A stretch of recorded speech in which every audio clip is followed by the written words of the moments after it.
Good morning friends. Daily class में आप सभी का स्वागत है। तो दोस्तों, आज का जो हमारा सेशन है वो है मॉक टेस्ट का।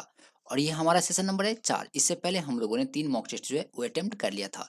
अगर आपने हमारे 3 मॉक टेस्ट को नहीं देखा है तो उसका लिंक जो आपको नीचे डिस्क्रिप्शन बॉक्स में दे दिया जाएगा, तो वहाँ से आप जो है प्रीवियस मॉक टेस्ट को अटेम्प्ट कर सकते हैं। तो दोस्तों, आज के इस मॉक टेस्ट में हमने 50 मोस्ट इंपोर्टेंट क्वेश्चनों को दिया है। तो दोस्तों, आपको लास्ट में ये देखना है कि आप 50 क्वेश्चन में से कितने क्वेश्चंस का आंसर जो है वो सही सही दे पाते हैं। तो दोस्तों, अगर आप हमारे यूट्यूब चैनल पे नए हैं तो हमारे यूट्यूब चैनल डेली क्लास को सब्सक्राइब करना बिल्कुल भी मत भूलिएगा। और दोस्तों, इस सेशन को लाइक करके अब जो है अपना सेशन स्टार्ट करते हैं। तो अगर आपने अभी तक लाइक नहीं किया तो इस सेशन को लाइक कर दीजिए और अपने दोस्तों को जरूर इस सेशन से इन्वाइट कीजिए। तो दोस्तों, देखते हैं हमारा फर्स्ट क्वेश्चन क्या है। दोस्तों, हमारा जो फर्स्ट क्वेश्चन है वो क्या है, भारत में सबसे अधिक लीची उत्पादक राज्य कौन सा है।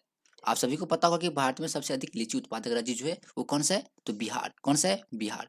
तो दोस्तों, लीची उत्पादन में बिहार की हिस्सेदारी जो है वो कितनी है, 65%। कितनी है, 65%। और बिहार में कुल 30,600 हेक्टेयर भूमि पर जो है लीची की खेती की जाती है। तो इसका सही ऑप्शन हो जाएगा ए। अब देखते हैं नेक्स्ट क्वेश्चन। क्वेश्चन नंबर 2 है, भारतीय संविधान में कुल कितने भाग हैं। आप सभी को पता होगा कि भारतीय संविधान में कुल कितने भाग हैं, तो 22 भाग हैं। तो हमारे भारतीय संविधान में कुल 22 भाग हैं, तो इसका सही ऑप्शन हो जाएगा सी। और दोस्तों, इस सेशन का पीडीएफ जो है आपको हमारे टेलीग्राम ग्रुप में दे दिया जाएगा। और अगर आप हमारे टेलीग्राम ग्रुप से नहीं जुड़े हैं तो उसका लिंक आपको नीचे डिस्क्रिप्शन बॉक्स में मिल जाएगा, तो वहाँ से आप जो है हमारे टेलीग्राम ग्रुप से जुड़ सकते हैं। अब देखते हैं 3 नंबर क्वेश्चन। क्वेश्चन नंबर 3 है कि मत देने का अधिकार भारतीय संविधान के किस अनुच्छेद में है। दोस्तों, मत देने का अधिकार यानी वोट देने का अधिकार जो है भारतीय संविधान के किस अनुच्छेद में है। तो किस अनुच्छेद में है, तो अनुच्छेद 326 में। किसमें, अनुच्छेद 326 में। तो वोट देने का अधिकार जो है अनुच्छेद 326 में है। तो हमारा सही ऑप्शन हो जाएगा डी। अब चलते हैं नेक्स्ट क्वेश्चन पे। नेक्स्ट क्वेश्चन है हमारा, हम्बनटोटा बंदरगाह किस देश में स्थित है। क्वेश्चन दोस्तों क्या कि हम्बनटोटा क्या है, एक बंदरगाह है जो कि किस देश में स्थित है, तो श्रीलंका में। कहाँ पे स्थित है, श्रीलंका में। तो हम्बनटोटा बंदरगाह श्रीलंका में स्थित है। तो इसका सही ऑप्शन हो जाएगा डी। अब देखते हैं next question. Question number 5। Question है कि डाक संशोधन विधेयक में पॉकेट वीटो का प्रयोग किस राष्ट्रपति ने किया था। तो दोस्तों, डाक संशोधन विधेयक में पॉकेट वीटो का प्रयोग जो है वो किस राष्ट्रपति ने किया था, तो ज्ञानी जैल सिंह ने। किसने किया था, ज्ञानी जैल सिंह ने। तो इसका सही ऑप्शन हो जाएगा बी। बी जो है इसका करेक्ट आंसर होगा। डाक संशोधन विधेयक में पॉकेट वीटो का प्रयोग ज्ञानी जैल सिंह ने किया था। अब देखते हैं next question. Question number 6। Question ये है कि भारतीय संविधान की अनुसूची 6 में किन राज्यों को शामिल किया गया है। दोस्तों, भारतीय संविधान की जो अनुसूची 6 है उसमें किस राज्यों को शामिल किया गया है। तो किसको शामिल किया गया है, असम, त्रिपुरा त्रिपुरा मेघालय और मिजोरम को। किसको, असम, त्रिपुरा, मेघालय और मिजोरम को जो है अनुसूची 6 में शामिल किया गया है। तो इसका सही ऑप्शन क्या हो जाएगा, ए। ये जो है इसका करेक्ट आंसर होगा। अब चलते हैं नेक्स्ट क्वेश्चन पे। बहुत ही इजी क्वेश्चन है और हमारा क्वेश्चन है 7 नंबर। तो नील दर्पण नामक पुस्तक किसने लिखी। तो दोस्तों, नील दर्पण नामक पुस्तक जो है वो निम्नलिखित में से किसने लिखा है, तो दीनबंधु मित्र ने। किसने, दीनबंधु मित्र ने नील दर्पण नामक पुस्तक लिखी है। तो इसका सही ऑप्शन हो जाएगा बी। इसका सही ऑप्शन क्या हो जाएगा दोस्तों, बी। अब देखिए 8 नंबर क्वेश्चन। क्वेश्चन बहुत ही इंपॉर्टेंट है और आपको बताना है कि लालजी टंडन बिहार के कौन से राज्यपाल थे। तो दोस्तों, लालजी टंडन जो थे वो बिहार के कौन से राज्यपाल थे, तो 30वां राज्यपाल थे। कौन कौन से, तो 30वां राज्यपाल थे। और अभी जो है बिहार के राज्यपाल कौन है, तो फागू चौहान। और आपको बताना है कि फागू चौहान जो वो बिहार के कौन से नंबर के राज्यपाल हैं। तो दोस्तों, अभी जो है फागू चौहान वो बिहार के कौन से नंबर के राज्यपाल है, ये आपको क्या करना है, कमेंट बॉक्स में बताना है। जबकि लालजी टंडन बिहार के 30वें राज्यपाल थे। कौन से राज्यपाल, 30वें राज्यपाल थे। तो हमारा सही ऑप्शन हो जाएगा बी। अब देखते हैं नेक्स्ट क्वेश्चन। दोस्तों, इस सेशन में बहुत ही इंपॉर्टेंट क्वेश्चनों से सजाया गया है, तो आप जो है इसे थोड़ा भी स्किप मत कीजिएगा। और अगर आपने अभी तक हमारे यूट्यूब चैनल डेली क्लास को सब्सक्राइब नहीं किया है, तो प्लीज़ इसे सब्सक्राइब करके इस सेशन को लाइक कीजिएगा। क्वेश्चन है 9 नंबर कि बिहार का न्यूनतम जनसंख्या वाला जिला कौन सा है। तो दोस्तों, बिहार का न्यूनतम जनसंख्या वाला जिला जो है वो कौन सा है, तो शिवहर। कौन सा है, शिवहर। शिवहर जो है बिहार का न्यूनतम जनसंख्या वाला जिला है। तो इसका सही ऑप्शन हो जाएगा डी। बिहार का न्यूनतम जनसंख्या वाला जिला है शिवहर। और सबसे ज्यादा जनसंख्या वाला जिला है पटना। सबसे ज्यादा जनसंख्या वाला जिला कौन सा है, पटना। अब देखिए नेक्स्ट क्वेश्चन है। क्वेश्चन नंबर है 10 कि भारत में सर्वप्रथम कौन सा व्यापारी आया था। तो दोस्तों, भारत में सर्वप्रथम जो है कौन सा व्यापारी आया था, तो जल्दी से कमेंट कीजिए कौन सा व्यापारी आया था। बहुत ही इजी क्वेश्चन है कि भारत में सर्वप्रथम कौन सा व्यापारी आया था। तो कौन आया था? पुर्तगाली। कौन आया था दोस्तों? पुर्तगाली आया था। तो इसका सही ऑप्शन हो जाएगा ए जो है इसका करेक्ट आंसर होगा। अब चलते हैं नेक्स्ट क्वेश्चन पे। क्वेश्चन नंबर है 11 कि निम्नलिखित में से किसे भारत का नेपोलियन कहा जाता है? तो दोस्तों किसे भारत का नेपोलियन कहा जाता है? तो बहुत ही ईजी क्वेश्चन है। अगर आपने प्रीवियस क्लास अटेंड किया होगा तो आपको इसका आंसर पता होगा कि निम्नलिखित में से किसे भारत का नेपोलियन कहा जाता है? तो समुद्रगुप्त को। किसको कहा जाता है दोस्तों? समुद्रगुप्त को। तो इसका सही आंसर हो जाएगा सी। दोस्तों आपको लास्ट में ये बताना है कि आप इन सेशन में से कितने क्वेश्चनों का आंसर जो है वो सही सही दे पाते हैं। देखिए यहाँ पे हमारा 12 नंबर क्वेश्चन है कि महाराजा धीराज की उपाधि अपनाने वाला पहला गुप्त शासक कौन था? तो महाराजा धीराज की उपाधि अपनाने वाला जो है पहला गुप्त शासक कौन था? तो चंद्रगुप्त प्रथम। कौन था? चंद्रगुप्त प्रथम ने महाराजा धीराज की उपाधि अपनाने वाले प्रथम गुप्त शासक थे। तो इसका सही आंसर हो जाएगा ए। अब देखिए 13 नंबर क्वेश्चन। क्वेश्चन है हमारा कि अलाउद्दीन खिलजी ने कहाँ के शासक को 6 महीने तक कैद में रखा था? क्वेश्चन है दोस्तों कि अलाउद्दीन खिलजी ने कहाँ के शासक को 6 महीने तक कैद में रखा था? तो कहाँ के शासक को 6 महीने तक कैद में रखा था? तो देवगिरी के शासक को। कहाँ के शासक को? देवगिरी के शासक को। तो हमारा सही ऑप्शन हो जाएगा ए। अब देखते हैं 14 नंबर क्वेश्चन। क्वेश्चन है हमारा कि निम्न में से किसके शासनकाल में घोड़े दागने की प्रथा थी? तो इसका आंसर क्या हो जाएगा? किसके शासनकाल में घोड़े दागने की प्रथा थी? तो दोस्तों किसके शासनकाल में? तो अलाउद्दीन खिलजी के शासनकाल में। तो अलाउद्दीन खिलजी के शासनकाल में जो है घोड़े दागने की प्रथा थी। तो इसका सही आंसर हो जाएगा डी। इसका सही आंसर क्या हो जाएगा? डी। अब देखते हैं हमारा नेक्स्ट क्वेश्चन क्या है। Question number 15। क्वेश्चन है हमारा कि घातक क्या है? तो दोस्तों घातक जो है क्या है? आप सभी ने घातक का नाम सुना होगा। तो आखिर में ये घातक जो है क्या है? तो घातक एक क्या है? लड़ाकू विमान है। घातक क्या है? एक लड़ाकू विमान है। तो दोस्तों इस मॉक टेस्ट को अगर आपने अभी तक अपने दोस्तों के साथ शेयर नहीं किया है तो प्लीज़ इसे अपने दोस्तों के साथ जरूर शेयर कीजिएगा, क्योंकि इसमें हमने टॉप 50 इंपोर्टेंट क्वेश्चनों को शामिल किया है। तो दोस्तों इस सेशन को अपने दोस्तों के साथ जरूर शेयर कीजिएगा। और अगर आप हमारे यूट्यूब चैनल पे नए हैं तो हमारे यूट्यूब चैनल डेली क्लास को सब्सक्राइब करना बिल्कुल भी मिस मत कीजिएगा। और अगर आपने अभी तक हमारा 3 सेशन जो है प्रैक्टिस सेट का नहीं देखा है तो उसका लिंक आपको नीचे डिस्क्रिप्शन बॉक्स में मिल जाएगा, तो वहाँ से आप जो है हमारे मॉक टेस्ट को देख सकते हैं। अब देखिए यहाँ पे नेक्स्ट क्वेश्चन है 16 नंबर। कौन सा है? 16 नंबर कि बिहार का सर्वाधिक लिंगानुपात वाला जिला कौन सा है? क्वेश्चन है दोस्तों कि बिहार का सर्वाधिक लिंगानुपात वाला जिला जो है वो कौन सा है? तो गोपालगंज। कौन सा है? गोपालगंज। तो बिहार का सर्वाधिक लिंगानुपात वाला जिला है गोपालगंज। और न्यूनतम जनसंख्या वाला जिला कौन सा है? शिवहर। और सबसे ज्यादा जनसंख्या वाला जिला है पटना। तो दोस्तों हमारा 16 नंबर क्वेश्चन का आंसर हो जाएगा सी। क्या हो जाएगा? सी। अब देखते हैं नेक्स्ट क्वेश्चन यानी 17 नंबर।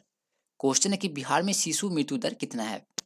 तो बिहार में जो शिशु मृत्यु दर है वो कितना है? तो 44। कितना है? 44। यानी 1000 बच्चों पे मृत्यु दर कितना है? तो 44 है। तो इसका सही आंसर क्या हो जाएगा दोस्तों? डी। डी जो है इसका सही आंसर होगा। अब चलते हैं नेक्स्ट क्वेश्चन। क्वेश्चन है हमारा 18 नंबर और क्वेश्चन है कि रंगराजन कमेटी की गठन कब की गई थी? तो दोस्तों रंगराजन कमेटी की गठन जो है वो कब की गई थी? तो दोस्तों इस कमेटी का गठन जो है 2005 में किया गया था। कब किया गया था? 2005 में। तो रंगराजन कमेटी की गठन की गई थी 2005 में। इसका सही आंसर हो जाएगा डी। अब देखिए नेक्स्ट क्वेश्चन है क्वेश्चन नंबर 19। क्वेश्चन है कि प्रकाश संश्लेषण किसमें होता है? अगर आपने कल शाम 6 बजे वाली क्लास अटेंड किया होगा तो आपको इसका आंसर जो है आता ही होगा कि प्रकाश संश्लेषण किसमें होता है। तो किसमें होता है? क्लोरोफिल में। किसमें होता है? क्लोरोफिल में। प्रकाश संश्लेषण की क्रिया जो है वो क्लोरोफिल में होता है। तो इसका सही आंसर हो जाएगा ए।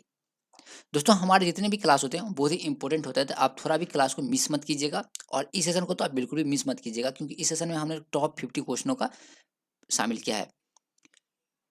अब देखिए नेक्स्ट क्वेश्चन है 20 नंबर। क्वेश्चन है कि एक सींग वाला गेंडा किस राज्य में पाया जाता है? तो दोस्तों एक सींग वाला गेंडा जो है वो किस राज्य में पाया जाता है? तो असम राज्य में। किस राज्य में? असम राज्य में। तो इसका सही आंसर होगा सी। एक सींग वाला गेंडा जो है किस राज्य में पाया जाता है? असम राज्य में। और नेक्स्ट है 21 नंबर कि भारत का राष्ट्रीय वृक्ष क्या है? क्वेश्चन है कि भारत का राष्ट्रीय वृक्ष जो है क्या है? आप सभी को इसका आंसर पता होगा कि भारत का राष्ट्रीय वृक्ष क्या है? दोस्तों क्या है? बरगद। कौन सा है? बरगद। तो भारत का राष्ट्रीय वृक्ष है बरगद। इसका सही ऑप्शन हो जाएगा सी। देखिए यहाँ पे डी आ गया है, लेकिन हमारा ऑप्शन जो यहाँ पे क्या होगा? सी होगा। तो इसे आप सही कर लीजिएगा। तो हमारा ऑप्शन हो जाएगा सी। भारत का राष्ट्रीय वृक्ष क्या है? बरगद। अब देखिए नेक्स्ट क्वेश्चन है क्वेश्चन नंबर है 22 कि पृथ्वी दिवस कब मनाया जाता है? दोस्तों इस क्वेश्चन में ही आपका आंसर जो है वो छुपा हुआ है, और आपको बताना है कि पृथ्वी दिवस जो है वो कब मनाया जाता है। तो मैंने अभी जस्ट बताया कि इसका आंसर जो है क्वेश्चन में ही छुपा हुआ है। तो आप बताइए पृथ्वी दिवस जो है कब मनाया जाता है? तो 22 अप्रैल को। कब मनाया जाता है? 22 अप्रैल को। जैसे ही मैंने बोला था कि क्वेश्चन में छुपा है, देखिए यहाँ पे क्वेश्चन नंबर कितना है? 22 और हमारा आंसर क्या होगा? 22 अप्रैल। तो इसका सही आंसर हो जाएगा बी। अब देखिए 23 नंबर क्वेश्चन है हमारा कि ग्लोबल वार्मिंग किस गैस से होती है? तो दोस्तों ग्लोबल वार्मिंग जो है वो निम्नलिखित में से किस गैस से होती है? तो किससे होती है? कार्बन डाइऑक्साइड से। किससे होती है? कार्बन डाइऑक्साइड से। तो ग्लोबल वार्मिंग जो है वो कार्बन डाइऑक्साइड गैस से होती है। तो हमारा सही आंसर हो जाएगा बी। CO2 को हम क्या कहते हैं? कार्बन डाइऑक्साइड कहते हैं। अब देखिए नेक्स्ट क्वेश्चन, क्वेश्चन नंबर 24 कि उत्पादक और खाने के क्रम को क्या कहा जाता है? तो दोस्तों उत्पादक और खाने के क्रम को जो है क्या कहा जाता है? तो खाद्य श्रृंखला। क्या कहा जाता है? खाद्य श्रृंखला कहा जाता है। तो हमारा सही ऑप्शन हो जाएगा ए। उत्पादक और खाने के क्रम को खाद्य श्रृंखला कहा जाता है। अब देखिए यहाँ पे देखिए हमारा ऑप्शन जो यहाँ पे गलत है, तो उसे आप लोग जो है सही कर लीजिएगा। यहाँ पे देखिए हमारा ऑप्शन जो बी दिया गया है, तो आप जो है इसे ए कर लीजिएगा। तो टाइपिंग के बाद मिस्टेक हो गया है। उत्पादक और खाने के क्रम को क्या कहा जाता है? तो खाद्य श्रृंखला कहा जाता है। आप सभी को इसका आंसर जो है पता होगा कि उत्पादक और खाने के क्रम को खाद्य श्रृंखला कहा जाता है। अब देखिए नेक्स्ट क्वेश्चन है, अनुवांशिकता की सबसे छोटी इकाई क्या है? क्वेश्चन क्या दोस्तों? अनुवांशिकता की सबसे छोटी इकाई जो है क्या है? तो इसका आंसर क्या हो जाएगा? जीन। क्या हो जाएगा? जीन। अनुवांशिकता की सबसे छोटी इकाई क्या है? तो जीन है। इसका सही ऑप्शन हो जाएगा टी। जीन जीन जो है वो अनुवांशिकता की सबसे छोटी इकाई है। चलिए चलते हैं नेक्स्ट क्वेश्चन पे। क्वेश्चन नंबर है हमारा 26। क्वेश्चन क्या है? 26। अब देखिए सोलर कोरोना में मुख्य रूप से क्या होता है? तो दोस्तों अब आपको बताना है कि सोलर कोरोना में मुख्य रूप से जो है क्या होता है? तो जैसे कि मैं आपको बता दूं, कोरोना जो है वो सूर्य के बाहरी परत को बोला जाता है। तो सूर्य के बाहरी परत जो है सोलर कोरोना, उसमें मुख्य रूप से क्या होता है? तो दोस्तों क्या होता है? पिघला हुआ लावा होता है। तो सूर्य के बाहरी परत में क्या होता है? पिघला हुआ लावा होता है। और सूर्य के बाहरी परत को क्या कहते हैं? कोरोना कहते हैं। क्या कहते हैं? कोरोना कहते हैं। तो इसका सही आंसर हो जाएगा सी। अब देखिए नेक्स्ट क्वेश्चन 27 नंबर, अगर सूर्य ना हो तो आसमान का रंग कैसा होगा?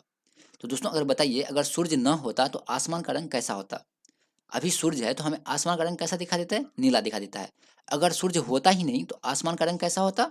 तो दोस्तों आसमान का रंग जो है काला होता। कैसा होता? काला होता। अगर सूर्य न होता तो आसमान का रंग काला दिखाई पड़ता। तो हमारा सही ऑप्शन हो जाएगा ए। अब देखिए नेक्स्ट क्वेश्चन है 28 नंबर। देखिए अभी जस्ट हम लोगों ने कुछ देर पहले चर्चा किया था कि सूर्य के सबसे बाहरी परत कौन सी है? तो दोस्तों सूर्य की सबसे बाहरी परत जो है कौन सी है? जिसमें गर्म लावा होता है। तो सूर्य की सबसे बाहरी परत कौन सी है? कोरोना। कौन सी है? कोरोना। कोरोना जो है वो सूर्य की सबसे बाहरी परत है। तो इसका सही ऑप्शन हो जाएगा बी। अब देखिए नेक्स्ट क्वेश्चन क्या है। क्वेश्चन नंबर है 29 और क्वेश्चन है हमारा कि दिन और रात किसके कारण होता है? तो दोस्तों दिन और रात होने के क्या कारण है? तो क्या कारण है कि दिन और रात होते हैं? तो पृथ्वी की घूर्णन के कारण। किसके कारण? पृथ्वी की घूर्णन के कारण जो है दिन और रात होते हैं। तो हमारा सही आंसर क्या हो जाएगा? बी। दिन और रात किसके कारण होते हैं? तो पृथ्वी के घूर्णन के कारण। चलिए चलते हैं नेक्स्ट क्वेश्चन पे। और दोस्तों अगर आपने अभी तक हमारे इस सेशन को लाइक नहीं किया तो प्लीज इस सेशन को लाइक करके अपने दोस्तों के साथ जरूर शेयर कीजिएगा। देखिए 30 नंबर क्वेश्चन तो बहुत ही इजी है और क्वेश्चन है हमारा कि पृथ्वी को सूर्य के चारों ओर चक्कर लगाने में कितना समय लगता है? और दोस्तों इससे में जो है आपको कंफ्यूजन हो सकता है कि पृथ्वी को सूर्य के चारों ओर चक्कर लगाने में कितना समय लगता है? तो दोस्तों कितना समय लगता है? 366 दिन। कितना लगता है? 366 दिन। लेकिन इस ऑप्शन में जो है 366 दिन नहीं है। तो हमारा सही आंसर क्या हो जाएगा? 365 दिन 5 घंटे। देखिए यहाँ पे कंफ्यूजन ये हो रहा होगा कि यहाँ पे 366 होगा, जबकि यहाँ पे हमने 365 दिन और 5 दिन दिया है। अब आपको बता दें, यानी 365 घंटा होगा। यहाँ पे क्या होगा? 5 घंटा। देखिए 365 दिन 5 घंटा, 365 दिन और 5 घंटा, ये 5 घंटा जो है वो नेक्स्ट डे में जाता है। तो इसीलिए 366 दिन बोला जाता है। तो यहाँ पे हमारा सही ऑप्शन क्या हो जाएगा? बी। अगर ये ऑप्शन ना रहे तो हमारा सही ऑप्शन क्या हो जाएगा? 366। तो दोस्तों हमारा इसका सही आंसर हो जाएगा बी। अब चलते हैं नेक्स्ट क्वेश्चन पे। क्वेश्चन नंबर है 31 और क्वेश्चन ये है कि पृथ्वी के घूर्णन के कारण क्या होता है? तो अभी कुछ देर पहले हम लोगों ने क्वेश्चन देखा था कि दिन और रात किसके कारण होता था? तो पृथ्वी के घूर्णन के कारण। तो उसी क्वेश्चन को यहाँ पे उल्टा करके दे दिया गया है कि पृथ्वी का घूर्णन का कारण क्या होता है? तो दोस्तों पृथ्वी के घूर्णन के कारण जो है क्या होता है? दिन और रात होता है। क्या होता है? दिन और रात होता है। तो पृथ्वी के घूर्णन के कारण दिन और रात होते हैं। तो इसका सही ऑप्शन हो जाएगा बी। बी जो है इसका करेक्ट आंसर होगा। अब देखिए चलते हैं next question, question number 32। 32 number question है कि जब उत्तरी गोलार्ध सूर्य की ओर इशारा करता है तो दक्षिणी गोलार्ध किस मौसम का होगा? क्वेश्चन है दोस्तों कि जब सूर्य जो है उत्तरी गोलार्ध में होगा तो दक्षिण गोलार्ध में कौन सा मौसम होगा? तो कौन सा मौसम होगा दोस्तों? तो सर्दी का मौसम। कौन सा मौसम होगा? सर्दी का मौसम। देखिए, जब सूर्य जो है उत्तरी गोलार्ध की तरफ रहेगा तब दक्षिणी गोलार्ध में कौन सा मौसम रहेगा? तो सर्दी का मौसम रहेगा। तो इसका सही आंसर क्या हो जाएगा? ए। इसका सही आंसर क्या होगा? ए। अब देखिए नेक्स्ट क्वेश्चन है 33 नंबर। और 33 नंबर क्वेश्चन के साथ अगर आपने अभी तक हमारे यूट्यूब चैनल डेली क्लास को सब्सक्राइब नहीं किया है तो प्लीज़ इसे सब्सक्राइब करके अपने दोस्तों के साथ जरूर शेयर कीजिएगा। क्वेश्चन है हमारा क्वेश्चन नंबर 33 कि ऋतुओं के कारण क्या है? तो दोस्तों ऋतु जो है वो किसके कारण आते हैं? तो बताइए ऋतुओं के आने के क्या कारण है? तो दोस्तों ऋतुओं के आने के क्या कारण है? तो पृथ्वी की झुकाव और क्रांति। तो पृथ्वी और झुकाव की क्रांति के कारण जो है ऋतुएं आती है। यानी बसंत ऋतु, ग्रीष्म ऋतु, ये सब जो ऋतु है वो किसके कारण आता है? तो पृथ्वी का झुकाव और क्रांति के कारण। तो इसका सही आंसर क्या हो जाएगा? सी। तो पृथ्वी के झुकाव और क्रांति के कारण ऋतुओं का आना होता है। तो इसका सही आंसर हो जाएगा सी। अब देखिए नेक्स्ट क्वेश्चन है 34 नंबर कि निम्नलिखित में से कौन सा रासायनिक अपचय नहीं है? तो दोस्तों निम्नलिखित में से कौन सा रासायनिक अपचय नहीं है? तो ठंड। ठंड जो है वो रासायनिक अपचय नहीं है। तो हमारा सही आंसर क्या हो जाएगा? सी। कौन सा रासायनिक अपचय नहीं है? तो ठंड। इसका सही ऑप्शन हो जाएगा सी। अब देखिए नेक्स्ट क्वेश्चन क्या है हमारा। क्वेश्चन है कि सहारा रेगिस्तान में बहने वाली गर्म स्थानीय हवा को क्या कहा जाता है? तो दोस्तों सहारा रेगिस्तान में जो गर्म हवा बहती है उसे क्या कहा जाता है? तो रेगिस्तान में बहने वाली गर्म हवा को क्या कहा जाता है? हरमटन कहा जाता है। क्या कहा जाता है? हरमटन। तो दोस्तों हरमटन जो है क्या है? तो सहारा रेगिस्तान में बहने वाली गर्म हवा का नाम है। किसका नाम है? गर्म हवा का नाम। तो इसका सही आंसर हो जाएगा सी। अब देखते हैं 36 नंबर क्वेश्चन। क्वेश्चन नंबर है 36 कि वायुमंडल परत जिसमें धूल के कण और जलवाष्प होता है उसे क्या कहा जाता है? तो दोस्तों आज का जो सेशन है वो आप लोगों के लिए बहुत ही इंपॉर्टेंट है, तो इसे आप लोग थोड़ा भी स्किप मत कीजिएगा क्योंकि इसमें हमने टॉप 50 क्वेश्चनों को शामिल किया है जो कि हमारे एग्जाम के लिए बहुत ही महत्वपूर्ण है। तो अब आपको बताना है कि 36 नंबर क्वेश्चन का आंसर जो है क्या होगा। क्वेश्चन है कि वायुमंडल परत जिसमें धूल कण और जलवाष्प होता है उसे क्या कहा जाता है? तो दोस्तों उसे क्या कहा जाता है? ट्रोपोस्फियर। क्या कहा जाता है? ट्रोपोस्फियर कहा जाता है। ट्रोपोस्फियर क्या है दोस्तों? तो वायुमंडल का एक परत है जिसमें धूल के कण और जलवाष्प होते हैं। तो वायुमंडल का वह परत जिसमें धूल के कण और जलवाष्प होता है उसे क्या कहा जाता है? ट्रोपोस्फियर कहा जाता है। क्या कहा जाता है? ट्रोपोस्फियर। तो इसका सही आंसर क्या हो जाएगा? ए। ए जो है इसका करेक्ट आंसर होगा। अब चलते हैं नेक्स्ट क्वेश्चन पे। क्वेश्चन नंबर है 37 और क्वेश्चन है कि लक्षद्वीप में कितने द्वीप हैं? तो दोस्तों लक्षद्वीप में जो है कितने द्वीप हैं? तो लक्षद्वीप में 10 द्वीप हैं। वैसे देखा जाए तो लक्षद्वीप में जो 10 जो है वो रहने के लायक है। किसके कारण? किसके लायक है? तो रहने के लायक। लेकिन 17 जो द्वीप है वो रहने के लायक नहीं है। तो यहाँ पे जो है बोल रहा है कि लक्षद्वीप में कितने द्वीप हैं, तो हम यहाँ पे सही आंसर क्या करेंगे? 10। 10 जो है हमारा सही आंसर होगा। जबकि 17 द्वीप जो है वो जो है रहने के लायक नहीं है। केवल 10 द्वीप जो है वो लक्षद्वीप में रहने के लायक है। तो इसका सही आंसर क्या हो जाएगा? 10। इसका सही आंसर क्या हो जाएगा दोस्तों? 10। लक्षद्वीप में 10 द्वीप हैं। अब देखिए नेक्स्ट क्वेश्चन, और ये क्वेश्चन है दर्रे से संबंधित। अब आपको बताना है कि जोजिला दर्रा जो है वो किन दो नगरों को जोड़ता है? तो दोस्तों बताइए जोजिला दर्रा जो है वो किन दो नगरों को जोड़ता है? तो किन दो नगरों को जोड़ता है जोजिला दर्रा? तो श्रीनगर और लेह को। किसको जोड़ता है? श्रीनगर और लेह को। तो हमारा सही ऑप्शन क्या हो जाएगा? ए। ए जो है हमारा सही ऑप्शन होगा। जोजिला दर्रा श्रीनगर और लेह को जोड़ता है। अब देखिए नेक्स्ट क्वेश्चन। क्वेश्चन नंबर 39 कि कुल्लू घाटी किस तट पर है? तो दोस्तों अब आपको बताना कि कुल्लू घाटी जो है वो निम्नलिखित में से किस तट पर है? तो दोस्तों किस तट पर है कुल्लू घाटी? तो ब्यास नदी के तट पर। किस नदी के तट पर? तो ब्यास नदी के तट पर जो है कुल्लू घाटी है। तो इसका सही आंसर क्या हो जाएगा? ए। कुल्लू घाटी जो किस तट पर है दोस्तों? तो ब्यास नदी पर। आई होप कि आपको ये वीडियो अच्छा लग रहा होगा, तो इसे अपने दोस्तों के साथ जरूर शेयर कीजिएगा। और अगर आपने अभी तक हाँ इस सेशन को लाइक नहीं किया है तो प्लीज इस सेशन को लाइक करके अपने दोस्तों के साथ शेयर करना मत भूलिएगा। क्वेश्चन क्या है कि भगवान बुद्ध को ज्ञान की प्राप्ति कहाँ हुई थी? क्वेश्चन नंबर है 40 और आपको बताना है कि भगवान बुद्ध को ज्ञान की प्राप्ति जो है कहाँ हुई थी? तो दोस्तों भगवान बुद्ध को ज्ञान की प्राप्ति जो है कहाँ पे हुई थी? तो कहाँ पे हुई थी? गया में। कहाँ पे हुई थी? गया में। भगवान बुद्ध को ज्ञान की प्राप्ति गया में हुई थी। बहुत ही इजी क्वेश्चन था आप लोगों के लिए। और नेक्स्ट क्वेश्चन तो आप लोगों के लिए और ही इजी है कि आर्य समाज की स्थापना किसने की थी? तो दोस्तों इसका आंसर क्या हो जाएगा? आर्य समाज की स्थापना जो किसने की थी? स्वामी दयानंद सरस्वती ने। किसने? स्वामी दयानंद सरस्वती ने आर्य समाज की स्थापना की थी। तो इसका सही ऑप्शन क्या हो जाएगा?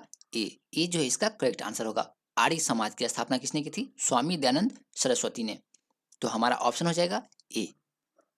अब चलते हैं नेक्स्ट क्वेश्चन पे। क्वेश्चन नंबर 42 और 42वां नंबर क्वेश्चन है कि भारत की मुख्य भूमि का दक्षिणतम किनारा कौन सा है। क्वेश्चन है दोस्तों कि भारत की मुख्य भूमि का दक्षिणतम किनारा कौन सा है। यहाँ पे किनारा होगा, तो दक्षिणतम किनारा कौन सा है दोस्तों, तो कन्याकुमारी। कौन सा है, कन्याकुमारी। भारत की मुख्य भूमि का दक्षिणतम किनारा कौन सा है, कन्याकुमारी। तो इसका सही ऑप्शन क्या हो जाएगा, ए। इसका सही ऑप्शन क्या होगा, ए। अब चलते हैं 43 नंबर पे। क्वेश्चन है हमारा कि भारत में सबसे पहले सूर्य किस राज्य में निकलता है। तो दोस्तों भारत में जो सबसे पहले सूर्य है वो किस राज्य में निकलता है, जल्दी से बताइए किस राज्य में निकलता है सबसे पहले सूर्य, तो अरुणाचल प्रदेश में। कहाँ पे, अरुणाचल प्रदेश में। तो भारत में सबसे पहले सूर्य जो है वो किस राज्य में निकलता है, तो अरुणाचल प्रदेश में। इसका सही आंसर हो जाएगा ए। अब देखिए नेक्स्ट क्वेश्चन है, बिहू किस राज्य का प्रसिद्ध त्योहार है। हर एक एग्जाम में पूछा जाने वाला मोस्ट इंपोर्टेंट क्वेश्चन है कि बिहू जो है वो किस राज्य का प्रसिद्ध त्योहार है।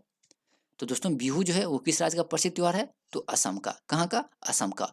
बिहू किस राज्य का प्रसिद्ध त्योहार है, असम का। और ये क्वेश्चन अपने आप में बहुत ही इंपॉर्टेंट है, क्योंकि जितने भी वन डे एग्जाम होते हैं उन सारे में ये पूछा जाता है कि बिहू किस राज्य का प्रसिद्ध त्योहार है, तो कहाँ का है, असम का।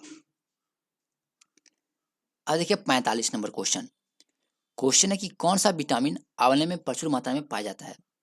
आपको बताना है कि कौन सा विटामिन जो है आंवले में प्रचुर मात्रा में पाया जाता है। तो कौन सा विटामिन पाया जाता है, तो विटामिन सी। यानी विटामिन सी को क्या कहते हैं, एस्कॉर्बिक एसिड। और एस्कॉर्बिक एसिड जो किसमें पाया जाता है, आंवले में। किसमें, आंवले में। तो हमारा सही आंसर हो जाएगा सी। आंवले में कौन सा विटामिन पाया जाता है, विटामिन सी। और विटामिन सी का रासायनिक नाम क्या है, एस्कॉर्बिक एसिड। और आंवले में एस्कॉर्बिक एसिड पाया जाता है, इसलिए हमारा सही आंसर होगा ए।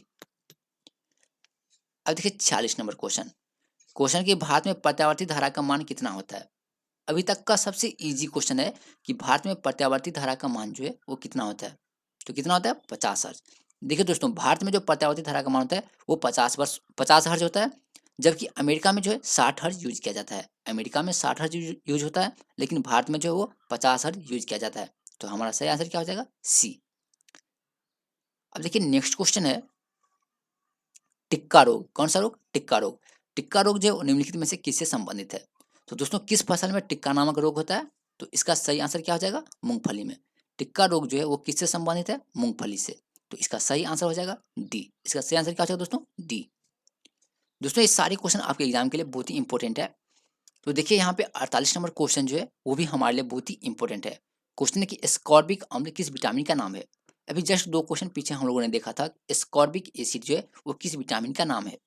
तो दोस्तों आंवले में कौन सा विटामिन पाया गया था, तो विटामिन सी। कौन सा, विटामिन सी। और हम लोगों ने चर्चा किया था कि विटामिन सी का रासायनिक नाम क्या है, एस्कॉर्बिक एसिड। Ascorbic acid.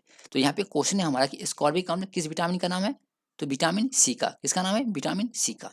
तो हमारा सही ऑप्शन क्या हो जाएगा, सी, विटामिन सी। अब देखिए नेक्स्ट क्वेश्चन है 49 नंबर। और क्वेश्चन ये है कि धातु जब अम्ल से अभिक्रिया करता है तो कौन सी गैस उत्पन्न होती है।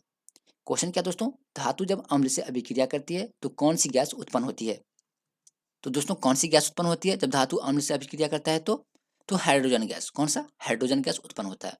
तो जब धातु अम्ल से अभिक्रिया करता है तो हाइड्रोजन गैस जो है उत्पन्न होता है। तो अतः हमारा सही आंसर क्या हो जाएगा, डी। तो दोस्तों अगर आपने अभी तक इस सेशन को लाइक नहीं किया तो प्लीज इस सेशन को लाइक करके अपने दोस्तों के साथ जरूर शेयर कीजिएगा। तो दोस्तों आज के इस सेशन में हमने 52 प्लस क्वेश्चन को ऐड किया है। कितने क्वेश्चन को, 52 प्लस क्वेश्चन को ऐड किया है। और लास्ट में आपको कमेंट करके बताना है कि आप 52 प्लस क्वेश्चनों में से कितने क्वेश्चंस का आंसर जो है वो सही सही दे पाते हैं। और लास्ट में आपको जो है एक क्यूज के तौर पर क्वेश्चन दिया जाएगा, जिसका आंसर जो है आपको कमेंट करना है। जिसका आंसर को क्या करना है, कमेंट करना है। तो देखते हैं हमारा 50 नंबर क्वेश्चन क्या है। क्वेश्चन है हमारा कि जाइलम का कार्य क्या होता है। तो ये हमारा 50वां नंबर क्वेश्चन है और आपको बताना है कि जाइलम का कार्य जो है वो क्या होता है। तो दोस्तों जाइलम का कार्य होता है पौधे के जड़ों से लेकर के अन्य भागों तक में जल को पहुंचाना। क्या काम होता है जाइलम का, तो पौधों के जड़ों से अन्य भाग तक को जल पहुंचाना। वो किसका काम है, जाइलम का। तो इसका सही आंसर क्या हो जाएगा, ए। पौधों में जल संवहन का कार्य कौन करता है, तो जाइलम करता है। तो इसका सही आंसर होगा ए। अब देखिए नेक्स्ट क्वेश्चन क्या है। और दोस्तों इस सेशन का पीडीएफ जो है आपको हमारे टेलीग्राम ग्रुप में दे दिया जाएगा, तो वहाँ से आप जो है इस सेशन के पीडीएफ को डाउनलोड कर सकते हैं। अगर आप टेलीग्राम ग्रुप से नहीं जुड़े हैं तो उसका लिंक जो है आपको नीचे डिस्क्रिप्शन बॉक्स में दे दिया गया है, तो वहाँ से आप जो हमारे टेलीग्राम ग्रुप से जुड़ सकते हैं। और अगर आपने हमारा प्रीवियस क्लास अटेंड नहीं किया है तो उसका लिंक भी आपको नीचे डिस्क्रिप्शन बॉक्स में मिल जाएगा, तो वहाँ से आप जो हमारे प्रीवियस मॉक टेस्ट को भी अटेंड कर सकते हैं। दोस्तों देखिए यहाँ पे हमारा 51 नंबर क्वेश्चन है, तो इनमें से कौन सा रासायनिक परिवर्तन नहीं है। बिल्कुल सही जवाब है आप लोगों का कि इनमें से कौन सा रासायनिक परिवर्तन नहीं है। तो दोस्तों कौन सा रासायनिक परिवर्तन नहीं है, तो पानी का उबलना। पानी का उबलना जो है वो रासायनिक परिवर्तन नहीं है। कौन सा? पानी का उबलना। तो हमारा सही ऑप्शन क्या हो जाएगा? ए। ये जो है हमारा करेक्ट आंसर होगा कि पानी का उबलना जो है रासायनिक परिवर्तन नहीं है। चलिए चलते हैं नेक्स्ट क्वेश्चन पे। क्वेश्चन नंबर है 52 और इसका आंसर आपको जल्दी से देना है कि निम्नलिखित में से सबसे पहले किस जीव को अंतरिक्ष भेजा गया था। क्वेश्चन क्या दोस्तों? निम्नलिखित में से सबसे पहले किस जीव को अंतरिक्ष भेजा गया था? तो जल्दी से बताइए किस जीव को अंतरिक्ष भेजा गया था? तो कुत्ते को। किसको? कुत्ता को सबसे पहले अंतरिक्ष में भेजा गया था। तो क्वेश्चन है हमारा सबसे पहले किस जीव को अंतरिक्ष भेजा गया? तो कुत्ता को। इसका सही आंसर हो जाएगा दोस्तों डी। इसका सही आंसर क्या होगा? डी। और ये क्वेश्चन बिहार पुलिस कांस्टेबल में पूछा गया क्वेश्चन है कि सबसे पहले किस जीव को अंतरिक्ष भेजा गया? तो कुत्ता को। अब चलिए देखते हैं नेक्स्ट क्वेश्चन। क्वेश्चन नंबर 53 है कि बिहार के वर्तमान राज्यपाल कौन है? अब बताइए कि बिहार के वर्तमान राज्यपाल जो है वो कौन है? तो दोस्तों कौन है? फागू चौहान। कौन है? फागू चौहान। तो इसका सही आंसर क्या हो जाएगा? सी। बिहार के वर्तमान राज्यपाल है फागू चौहान। यहाँ पे ऑप्शन गलत है तो इसे आप सही कर लीजिएगा कि बिहार के वर्तमान राज्यपाल हैं फागू चौहान। अब देखिए यहाँ पे हमारा आज का सवाल और इसका आंसर जो है आपको कमेंट करना है। और क्वेश्चन है हमारा कि हल्दी घाटी की लड़ाई किन दो के बीच हुई थी? अब आपको बताना है कि हल्दी घाटी की लड़ाई जो है वो किन दो के बीच हुई थी और कब हुआ था, यानी किस ईस्वी में हल्दी घाटी का युद्ध हुआ और किसके बीच हुआ, ये आपको कमेंट करके बताना है इस वीडियो के कमेंट बॉक्स में। तो दोस्तों आज के लिए हमारा बस इतना ही क्वेश्चन था और आप बताइए कि हमने आज 53 क्वेश्चन का प्रैक्टिस किया और इसमें से आपने कितने क्वेश्चन का आंसर जो है वो सही सही दिया है, ये आपको क्या करना है कमेंट बॉक्स में बताना है। तो और इसका आंसर भी आपको कमेंट बॉक्स में बताना है कि आज के सवाल का आंसर जो है वो क्या होगा। तो दोस्तों अब जो है मिलेंगे नेक्स्ट क्लास में। अब कब मिलेंगे? तो नेक्स्ट क्लास में। तब तक के लिए दोस्तों सी यू।